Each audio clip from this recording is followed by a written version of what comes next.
Mpendwa mwalimu wa elimu ya Kikristo, ninakukaribisha tena tuendelee kwenye somo la njia za kufundisha. Nilimaliza kwa somo lile jinsi ya kusimulia habari, mambo ya muhimu kuzingatia unaposimulia habari. Lakini leo nataka nikuelekeze maandalio ya somo lako, jinsi ya kuandaa somo lako. Tunaita lesson plan, maandalio ya somo. Hii maana yake nini? Ni utaratibu mzima tangu unajiandaa, utaratibu wako tangu utakapoingia darasani, utakapoanza kipindi chako mpaka utakapomaliza. Sasa haya ninayokuelekeza hapa ni unapojiandaa huko nyumbani, unajiandaa ili uende kufundisha shuleni. Lakini kabla ya yote, unatakiwa mwalimu kwanza uchukue vifaa vyako vya kujiandalia. Vifaa vyako ni Biblia, utaichukua, utakuwa nayo. Halafu utachukua kitabu cha mwalimu na cha mwanafunzi, unavichukua. Halafu uwe na daftari yako ya maandalio na kalamu yako. Basi unachukua vitabu vyako, unaenda mahali patulivu pa kujiandaa. Ukifika pale, tulia kwanza, uombe mahali hapo pa utulivu. Omba. Kwa nini nasema uombe?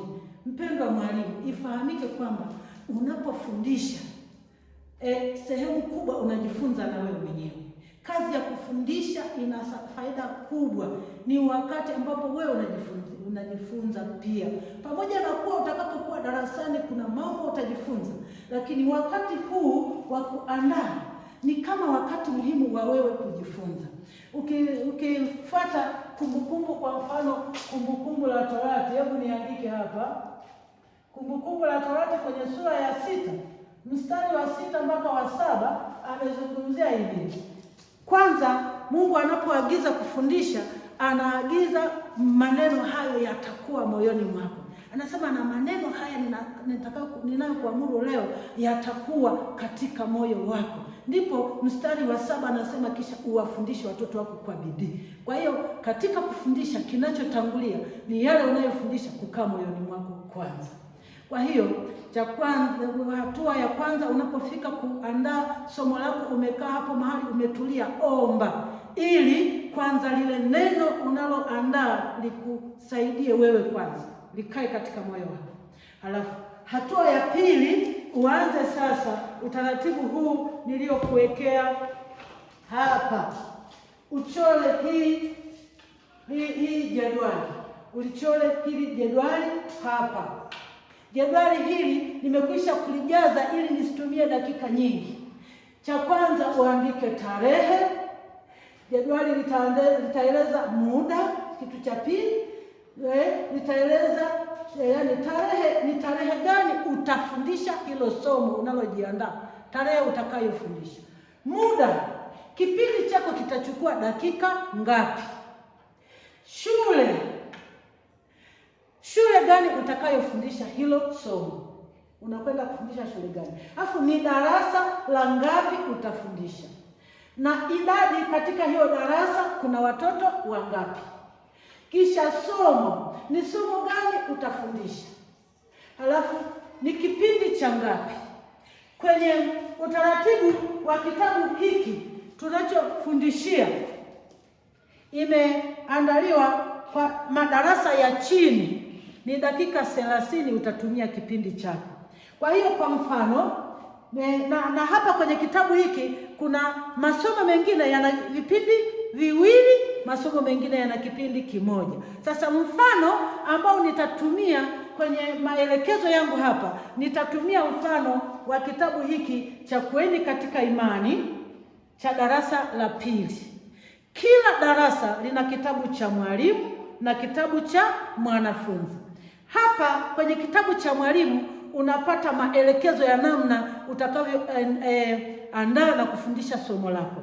Hapa kwenye kitabu cha mwanafunzi utapata mstari wa kujifunza kwa moyo, na pia utapata picha utakayoitumia kufundishia hilo somo lako. Kwa hiyo kila somo lina picha yake hapa kwenye hivi vitabu vya madarasa ya chini ambayo yanatumia masimulizi. Hapa ninaelekeza somo linalotumia masimulizi kama nilivyomaliza kipindi changu hapo nyuma kwa masimulizi. Madarasa ya juu hayana masimulizi. Kwa hiyo hapa naelekeza kutumia darasa lenye masimulizi. Sasa kwa mfano, mimi nimetumia hapa mfano wa tarehe nitakayofundisha, nimeweka kama tarehe nimeiweka hapa. Alafu dakika ni hizo 30. Shule nimetumia, nitafundisha shule ya TY. Na darasa ni la pili. Nimechukua kutoka hapa, nitafundisha darasa la pili, nimetumia mfano huo ili unielewe. Na idadi katika hilo darasa la pili la shule ya TY, hilo darasa lina wanafunzi 43. Halafu somo nitakalofundisha ni somo la 16, liko kwenye kitabu hiki, somo la 16. Halafu kipindi nitakachofundisha ni kipindi cha kwanza kwenye hilo somo la 16. Kitabu hiki kitanisaidia mfululizo wa kufundisha nifundisheje. Sasa nikikaa na vitabu hivi, nitakaa mahali pa utulivu, nianze kuandaa. Naanza kuandaa mambo gani hasa? Nitaandika kwenye daftari yangu hii ya maandalio, nimekwisha kuchora hapo kwenye daftari yangu ya maandalio, nimeshachora hili jedwali langu na kujaza hivi vipengele vyote. Naanza na nini sasa? Naanza na kichwa cha somo. Naandika hapa kichwa cha somo. Hapo bado naandaa ni mambo ya kwangu, sijaanza bado nitaingiaje darasani. Hapa ni mambo ya kwangu ya kujua mimi mwalimu. Halafu hapo mbele nitakwambia wapi naanzia darasani.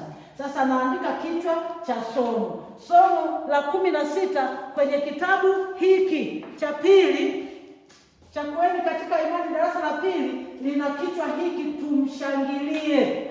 Linafundisha jinsi Yesu alivyoingia Yerusalemu kwa shangwe, akishangiliwa kama mfalme wa amani. Sasa halafu nitaandika shabaha ya somo. Shabaha iko hapa kwenye kitabu. Iko hapa kwenye kitabu, wamekuwekea tayari. Hiki kitabu kilichoandaliwa na makanisa, Umoja wa Makanisa ya CCT Tanzania. Kwa hiyo wamekuwekea tayari shabaha hapa. Shabaha ambayo imewekwa ni hii: kuwasaidia wanafunzi waone jinsi Bwana Yesu alivyoingia Yerusalemu kwa utukufu, akishangiliwa na watoto na watu wengine. Ili wafanye nini? Ameandika ili watiwe moyo wa kumshangilia Bwana Yesu na kumwimbia nyimbo za kumsifu.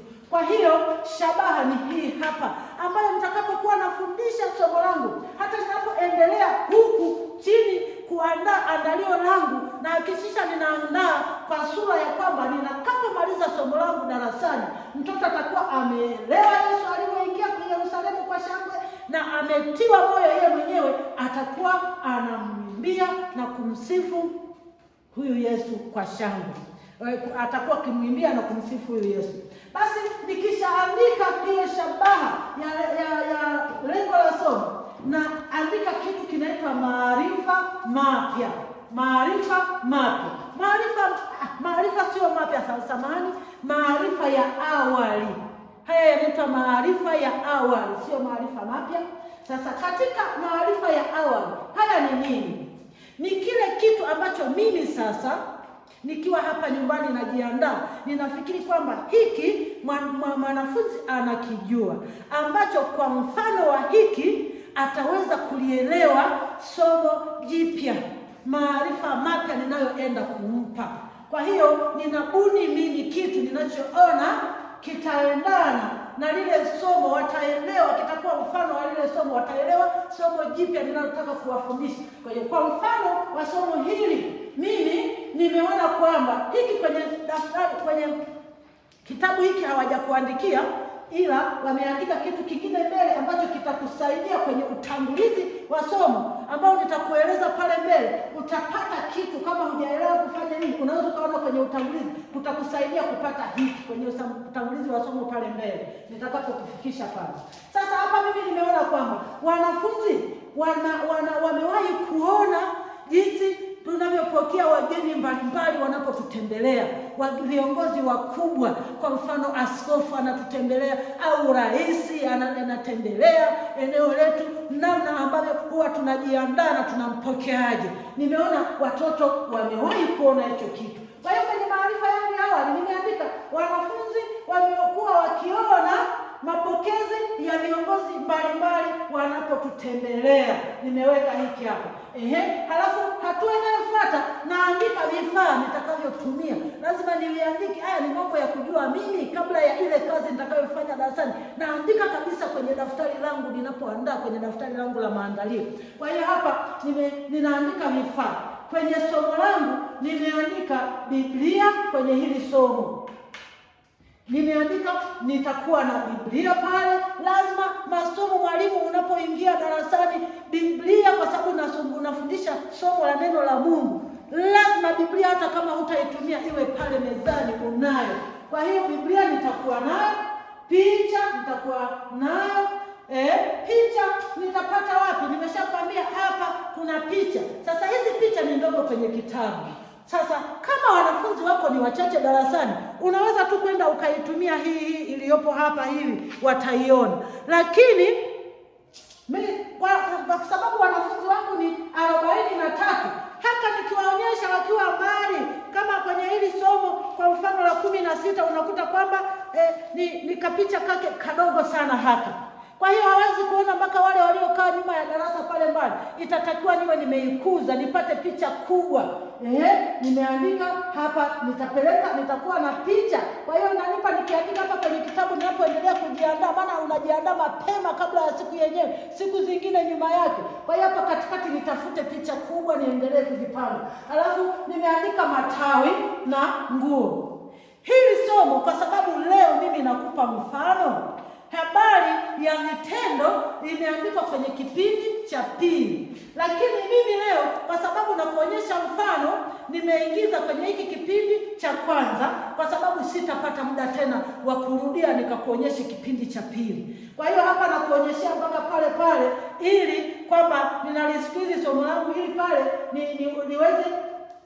niweze kukuonyesha mpaka pale somo lilipoishiwa, kwa sababu sitapata nafasi ya kuja hapa mbele yako tena nikuonyeshe. Kwa hiyo lakini hii matawi na nini na nguo, vitendo hivi, igizo liko kipindi cha pili. Sasa nimeamua kwako nikuletee hapa mwanzoni. Hiki umekiandika kwenye kipindi cha pili. Ukishamaliza hivi hapa, jambo la kwanza, kipengele cha kwanza cha mambo ya wewe mwalimu kujiandaa ya kwako binafsi, unakuwa umemaliza. Unachora mstari hapa, kumaliza hapa. Alafu sasa unaanza kuchora, unachora jedwali ambalo tofauti kidogo na hili la kwanza. Hili limekuwa na hivi viwili. Hili hapa unachora ni jedwali lenye chumba tu kimoja, ili uweze kuandika kazi yako mwalimu. Hapa wewe utakuwa ukifanya nini hapo darasani. Kuanzia hapa ni kazi utakayokwenda kufanya mbele ya wanafunzi darasani sasa.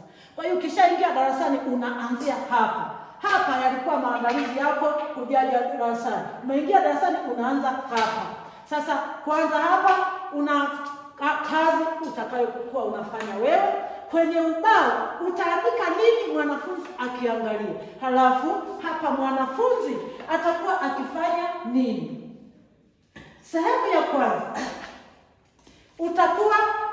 unakuwa na ufunguzi, kufungua kipindi. Mwalimu wa kipindi cha dini unapofika darasani unaingia tu, utatakiwa ufungue kipindi. Lakini cha kwanza ambacho utaona nimeandika hapa, ukiingia hapa nimeandika utakachokionyesha ubaoni kwenye ufunguzi wako. Ukifika tu mwalimu, andika ubaoni, unaandika dini. Andika neno dini kwenye ubao, ili kama watoto walikuwa wanapiga kelele huko, labda mwalimu hakuwepo, wakishaona ameingia mtu ameandika pale dini, mwalimu wa kipindi cha dini ameingia. Lakini ukifika ubao una maandishi ya walimu waliotangulia, usiache yale maandishi ubaoni, unatakiwa kuyafuta, kwa sababu ukiacha watoto wanakuwa wanaendelea kusikiliza kusoma kile kilichoandikwa ubaoni, kumbe wanashindwa kusikiliza unachokifundisha. Kwa hiyo wewe ukifika, futa ubao uwe safi. halafu unaandika pale neno dini. Wajue kwamba ndio maana unaona hapa nimeandika kwenye ubao wangu, nitaonyesha dini. Baada ya hapo wimbo. Wakisha pale watuliza wanaimba wimbo. Huu wimbo hapa mara nyingi ni vizuri uwe wa somo lililopita, ili mtoto kwa kuimba ule wimbo anaanza kukumbuka na lile somo lililofundisha. Halafu cha pili, baada ya wimbo sala. Lazima uombe sasa pale ile sala ya kufungulia kipindi unachokifundisha. Hapa unaweza ukaomba mwenyewe. Kama utaomba mwenyewe, ile sala uiandike hapa utakayoiomba. Kama wewe saa zingine kama wanafunzi wako unajua wana uwezo wa kuomba na watoto wanapenda sana kuomba, hapa unaweza ukaruhusu mtoto mmoja aombe. Unaandika basi yako, unaandika mtoto mmoja ataomba. Maana yake utaratibu mzima umeweka pale. Kwa hiyo hapa kama unaomba wewe mwenyewe, sala ya kuomba kwa watoto, mwalimu hawaombi sala ndefu na hawatutumii maneno magumu. Huwezi ukaomba mbele za watoto unasema sijui hayo Mungu ukatia mahali pa juu pasiri palipoinuka, ukaseme wewe Mungu unayeketi sijui kwenye maserafi na makerubi na nini, vitu kama hivyo mtoto hawezi kuvielewa. Anaanza kupiga picha kwamba huyo Mungu sijui yukoje na atakuwa anakaa mahali pakoje, hapo mahali penye maserafi. Hii maserafi ni nini? Unakuwa unampa mtoto misamiati ambayo atashindwa kukuelewa. Lakini sala fupi kwanza, halafu yenye maneno yanayoeleweka kwa mtoto. Anapofikia kusema amen, ameelewa kile ulichokisema. Baada ya hapo unauliza, hapa nimeandika unauliza maswali ya juma la somo lililopita. Maswali ya somo lililopita. Kwenye kipengele hiki cha kwanza namba C, maswali ya somo lililopita. Hapa kwenye maswali ya somo lililopita andika yale maswali. Na kipengele hiki hapa ndipo pa kukumbusha na mstari wa kujifunza kwa moyo wa somo lililotangulia. Huo mstari wa kujifunza kwa moyo wa somo lililotangulia. Na hapa utaona kwamba kazi ya watoto hapa ninasema kazi ya wanafunzi. Hapa tutakapoimba wimbo ataimba, hapa tutakapoomba ataomba, hapa tutakapouliza maswali ya somo lililopita atajibu. Kwa hiyo sasa nikija huku, maana yake baada ya hapa ukimaliza hapa ufunguzi unakuwa umemaliza. Halafu unapiga mstari. Huu mstari nilioupiga hapa, maana yake hapa kipengele hiki kinakuwa kimefanya nini? Kimekwisha. Hicho kipengele namba 1 cha kufungua kipindi kinakuwa kimekwisha. Sasa unakuja hii mistari niliyoichora hii ya wima hii, maana yake inaendelea. Nilivyokuwekea hapa ni mwendelezo. Maana yake kama ningekuwa ninaendelea hapa, nisingeandika tena, nisingechora huu mstari huu hapa. Ungekuwepo tu huu mstari niliokata hapa, halafu naendelea. Kwa hiyo nimeendelea, kwa sababu naendelea imebidi nikurudilie hapa. Noti kwamba mistari hii sasa inaendelea moja kwa moja mpaka mwisho. Kwa hiyo hapa kipengele cha pili, ukisha kufungua kipindi, kipengele cha pili ni kuanza kufundisha sasa somo jipya, maarifa mapya. Hapa unakuwa na utangulizi wa somo jipya. Utangulizi wa somo jipya huu hapa kwenye kitabu cha mwalimu sehemu kubwa wamekuwekea. Hapa kwenye vitabu hivi waandaji wetu wameandaa vizuri kabisa kwa viwango vya juu. Wameweka utangulizi wa kila somo. Sasa huu utangulizi ndio sasa wewe unaweza ukatumia huu. Ukiona kwamba unapatana tu na kile unachojua kwenye mazingira yako, utatumia hiki. Ukiona kwamba labda hakitajulikana kwa watoto wa mazingira yako, unaweza kubadili utangulizi mwingine. Cha msingi somo lieleweke. Kwa hiyo hapa unaangalia, kwa mfano mimi nimetumia utangulizi ule. Ina maana niliposema watoto wamewahi kuona tunavyopokea wageni nimeanza hapa kuuliza swali. Nimeweka utangulizi wangu kwa njia ya swali. Nauliza watoto, je, kama kuna kiongozi mkubwa anakuja kututembelea, huwa tunajiandaaje? Tunaandaje mapokezi yake? Maanake sasa nitakapokuwa nimeuliza maswali ya somo lililopita, sasa leo tunajifunza somo jipya. Naposema tunajifunza somo jipya pale, halafu ninaandika hilo somo, naandika kichwa chake, naandika kichwa cha somo jipya, halafu pia ninapoanza hayo masimulizi naandika kichwa pale, halafu naandika na mistari inapatikana wapi. Kwa mfano unakuta somo langu leo ni hili, niandika somo jipya pale kwamba tumshangilie, halafu nakuwa nimeandika sasa hicho kichwa na ninaandika, halafu naandika na mistari. Somo langu leo linapatikana Mathayo 21 mstari wa kwanza mpaka wa 17, halafu Marko 11 mstari wa kwanza mpaka mstari wa 11. Hapa nimetumia tu haya masomo mawili, lakini mwalimu wangu utajua kwamba somo hili la Yesu alipoingia Yerusalemu kwa shangwe limeandikwa na wainjilisti wote wanne. Mathayo ameandika, Luka ameandika, Marko ameandika na Yohana ameandika. Sasa mimi masimulizi yangu nitazungumzia tu hapa, nitatumia hawa wawili, nimechagua hivyo. Ndio maana nawaandikia tu wakasome hapa, ili mtoto hata kitaka kurudia somo nyumbani akaweza kurudia vizuri. Na kwa hiyo hapa kama nilivyokuambia kipengele kile cha masimulizi, ndio naandika vidokezo hapa. Nimeandika jinsi nitakavyoisimulia hiyo habari. Na kwenye kitabu hiki hapa ameshakuwekea kwenye hilo somo, kwanza amekuwekea msaada kwako, ili kama kuna maneno magumu yale ya kuyafafanua kwenye somo lako, ameshakuwekea hapa tayari, panaitwa msaada kwa mwalimu. Baada ya ile shabaha ameweka msaada kwa mwalimu, amekufafanulia kama kuna mambo magumu na nini, hapa amekuelekeza mambo hapa, halafu nakusaidia wewe. Lakini sehemu ya pili amekufupishia hiyo habari namna gani utaisimulia, amekufupishia hapa mpaka hapa. Na jambo jingine sasa, namna gani ukafundishe kipindi chako, ameshakuwekea utangulizi huo hapa, halafu na sehemu inayoitwa mafundisho amekueleza uandike hiki kitu ninachokwambia, hilo somo na mahali linapopatikana. Halafu sasa amekuwekea hivi vidokezo, ameweka kipindi cha kwanza na cha pili. Lakini leo ninapokusimulia, kwa sababu sitapata nafasi ya kuja hapa, mimi nimechukua mambo mengine, kwa mfano lile igizo, vitendo maana yake, halafu na ile nini, kutumia vile vifaa. Kwenye igizo nimechukua liko kwenye kipindi cha pili, vitendo vile, lakini nimelileta hapa kwa sababu mimi sitapata nafasi tena ya kuja hapa nikufundishe hiyo kipindi cha pili. Kwa hiyo ameliweka vyote hapa, ameliweka vyote tayari hivyo vidokezo. Sasa hapa nimekufupishia hapa. Kwenye lile somo la kuandaa masimulizi nilikwambia unaweza ukaangalia wewe, kama labda waliruka mno, utapoteza vitu vingine pale ndani, unaongezea.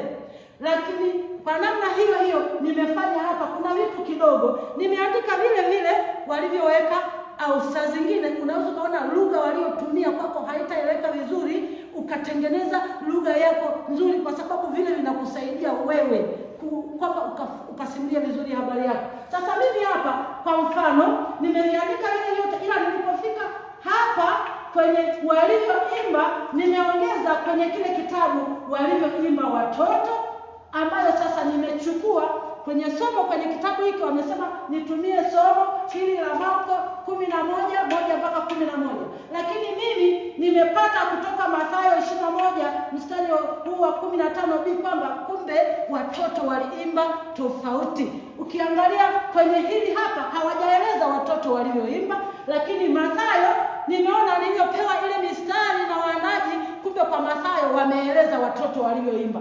Kwa hiyo nimeingiza, ili nisisahau kukisimulia hicho, nimeingiza hapa watoto walivyoimba, nikaweka na kamstari kukumbukia, halafu nikaweka tena wakubwa walivyoimba, nikaweka tena mstari na kakunikumbusha ili kwa faida, yani kwa mimi. Lakini wewe unaweza ukaona vingine, lakini mimi nataka ili habari yangu nikaisimulia vizuri, nisisahau, nikaweka hii, nitajua tu watoto walioimba kama ninakumbuka, huku sitaangalia, nitatupia jicho pale, nitaishia tu hapa kwa sababu nakumbuka.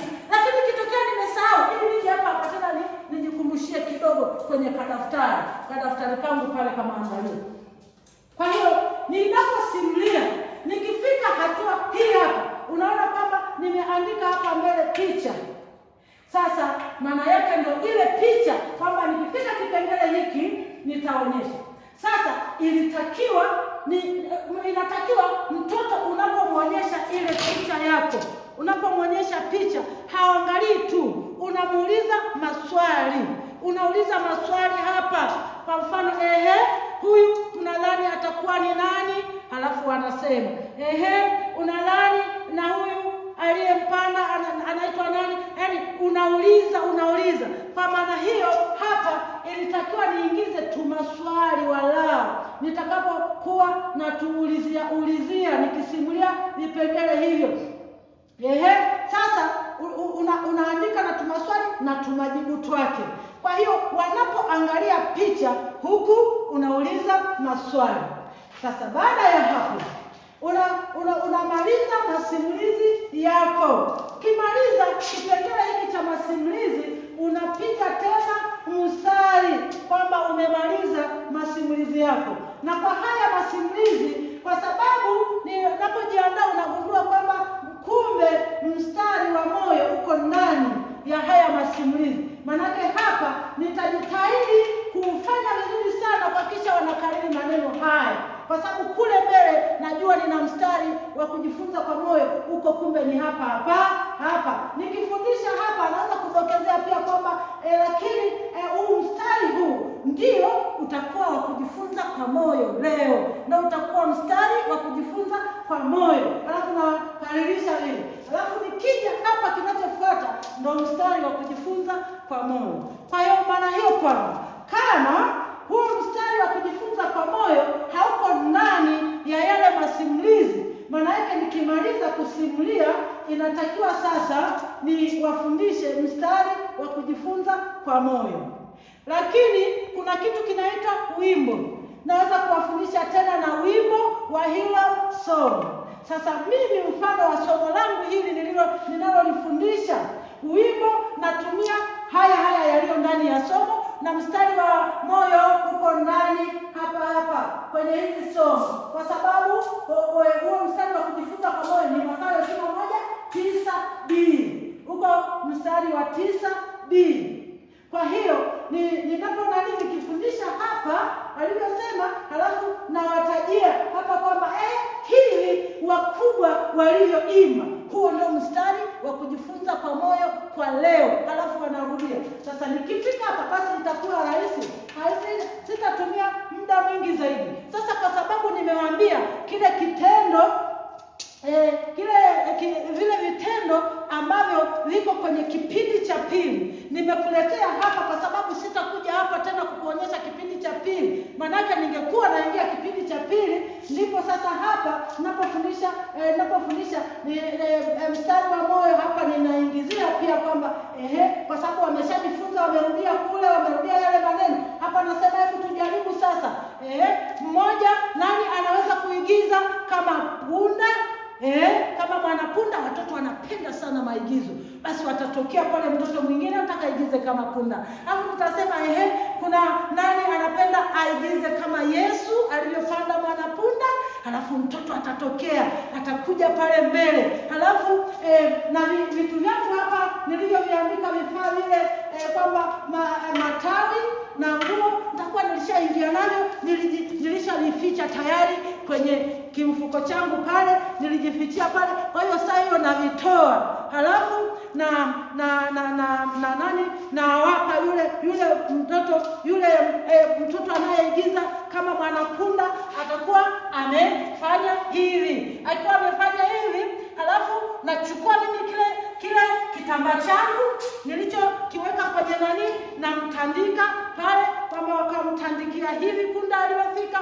Alafu na yule mtoto mwingine mwenye yule mdogo, nachagua kadogo weza kakakaa vizuri hapa, na anamwambia sasa wewe kama Yesu aliyopanda mwanapunda. Alafu anakaa pale juu ya huyu mwanapunda. Alafu namwambia huyu mwanapunda atembee, alafu anatembea, alafu huyu punda akiwapungia mkono Yesu, akifurahi wanayomshangilia. Kwa hiyo hapa nitatumia kwenye kitabu hiki cha maandalizi, nimekwambia ni kipindi cha pili kwenye somo hili, lakini mimi nimeingiza hapa ili ujue mpaka huko, maana siwezi kuja nikufundishe tena hapa, nimekuingizia hapa. Kwa hiyo ukishafundisha hivyo, kwa hiyo hapa unakaribisha mstari wa moyo na kawimbo, kama ni somo tofauti unakafundisha. Sasa mimi hapa na wimbo nimeweka hapa kwa sababu ninawafundisha kwamba wataimba wakubwa walioimba wakisema, Hosana mwana wa Daudi, ndiye mbarikiwa yeye ajaye kwa jina la Bwana, Hosana juu mbinguni. Alafu wadogo wale nimeshawafundisha pale kwamba wadogo waliimba Hosana mwana wa Daudi, Hosana mwana wa Daudi, Hosana mwana wa Daudi. Alafu pale mwisho wameungana pamoja na wale wakubwa wakasema Hosana juu mbinguni. Kwa hiyo kwa sababu nimesha nani hiyo, basi huyu punda atakuwa akiingiza na Yesu yuko juu, halafu wanakwenda na wao wakishangilia lile, na vitendo linakuwa limeshafanyika. Baada ya hapo unapiga mstari tena kwamba hiki kipengele cha 4 kinaishia hapa. Halafu unaenda kipengele kingine, unavifanya hivi ili iwe rahisi. Ukitupia jicho lako kama nilikuwa kipengele cha pili, ukipita tu kwenye maangalio yako hapo unakuta sasa naenda kipengele cha 3.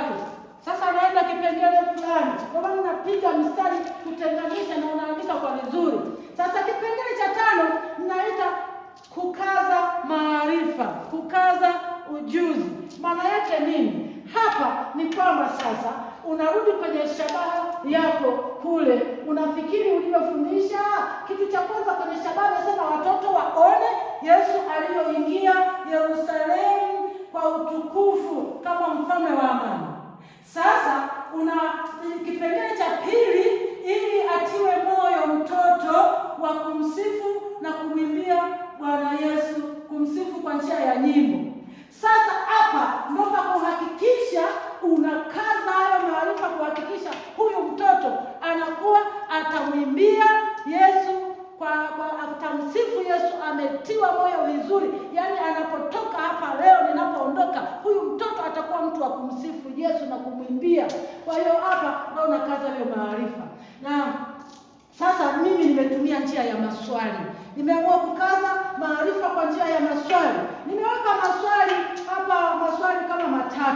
Alafu nauliza ya swali la kwanza, Yesu alituma wanafunzi 2 ili waende wakafanye nini?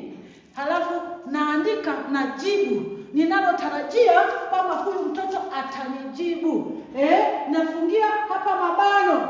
Alafu nikaandika ni jibu ninalotarajia, wakamletee mwanapunda, wakamletee mwanapunda. Alafu swali la pili ninauliza watu waliimba wimbo gani Yesu alipokuwa anaingia Yerusalemu kama mfalme wa amani? Nataka kujua namna waliokuwa wanamshangilia walikuwa wanaimbaje, na ninajua kabisa ndio mstari wa moyo. Alafu hapa ili nisisahau nimefungia mabano na kuanzia kidogo kuandika, nisije nikafika pale nasahau. Sasa ili ninaweka hiyo kidogo kwa sababu najua kama hapa sita basi nimeshajiwekea hapa nyuma ninao. Nikiona hapa nimesahau nitakuja hata kuangalia huko nyuma. Lazima lakini uandike unachotarajia ni kipi. Halafu swali la 3, una wimbo gani unaoweza kumwimbia na kumshangilia kwa huo Bwana Yesu? Kama nataka sasa kujua tunyimbo twao tuzuri walitonato, kama nione wametiwa moyo kweli, wanapenda kweli kumwimbia, kuna mwenye kawimbo hapa kazuri anaweza kumshangilia amwimbie Bwana Yesu, au anaimba peke yake, au akakushirikisha na wenzake, au anakakumbuka mbio fulani, hapo naweza kuruhusu kulingana na muda, naweza kuruhusu awe mwanafunzi wao mmoja au wawili, au nikatafuta kama muda wangu hauruhusu hata kawimbo kamoja, nikasema kwa mfano tuimbe hivi, sisi tunaweza kumsifu namna gani Mungu, kwa mfano tunakaimba namna hiyo.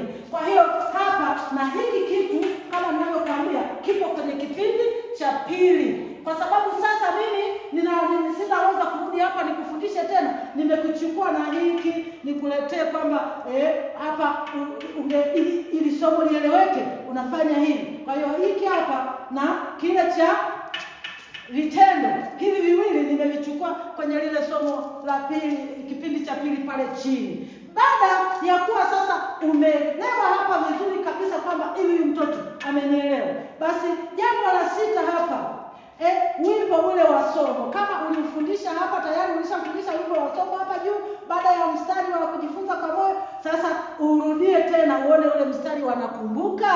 Kwa hiyo hapa tena mimi ningerudia wakubwa waliimbaje, wadogo waliimbaje, afu na wauliza, lazima uulize mstari wa moyo unatoka wapi, mstari wa kujifunza kwa moyo, ili waseme tena mstari wa moyo unatoka katika Mathayo sura ya 21 mstari wa 9b. Alafu na wauliza nao unasema nini? Alafu anasema ya tuimbe kama walivyoshangilia, unasema sana mwana wa Daudi ndiye mbarikiwa yeye ajaye kwa jina la Bwana, hasana juu mbinguni.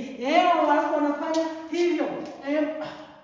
Baada ya hapo umewakumbusha mstari wa moyo, kumbusha kale kawimbo tena ambako ulikuwa umeshafundisha hapa. Kumbusha tena kawimbo uliko kafundisha, ni kafupi, sio wimbo mrefu, ni kawimbo kafupi sana. Kwenye masomo hatutumii wimbo mrefu, ni wimbo wa kufundisha kwa dakika, sio ndefu, kwa sababu ni ndani ya somo, vinginevyo utavuta muda wako, utapoteza muda kwa wimbo. Kwa hiyo hapa na kenyewe ni kepesi kukashika. Baada ya kawimbo tena uwape watoto waulize maswali. Hapa nimeandika maswali toka kwa wanafunzi. Maswali toka wanafunzi. Usitoke bila kuwapa watoto nafasi. Kwa hiyo tunapofundisha kipindi chako, tenga dakika kadhaa au dakika 5, dakika ngapi pale mwishoni kabla hawajakugongea kengele kule nje. Tenga dakika hizo kusema kuna mwenye swali, acha watoto wakuulize maswali na wewe uwajibu vizuri. Kwa sababu ulishajiandaa kwenye msaada wa mwalimu kule, walishakupa upana wa lile somo unalo. Kwa hiyo na wajibu. Mwalimu, epuka kuwadanganya watoto darasani majibu. Kama watakuuliza swali ambalo hulijui, sema hilo hapo nitaenda kuwatafutia jibu. Usianze kuwadanganya. Sema hilo hapo, ngoja sikuliangalia vizuri, ngoja nitawatafutia jibu, kipindi kijacho nitakuja kuwapa jibu. Na ukifika kipindi kijacho uwe mwaminifu, waletee jibu la swali lao, wape jibu. Sio kosa kusema hilo sijalijua jibu. Usijifanye unajua kila kitu. Utakuwa vizuri sana ukifanya hivyo. Na baada ya hapo wakisha kuuliza maswali yao umewajibu, basi ni sala ya kufunga kipindi. Fanya sala.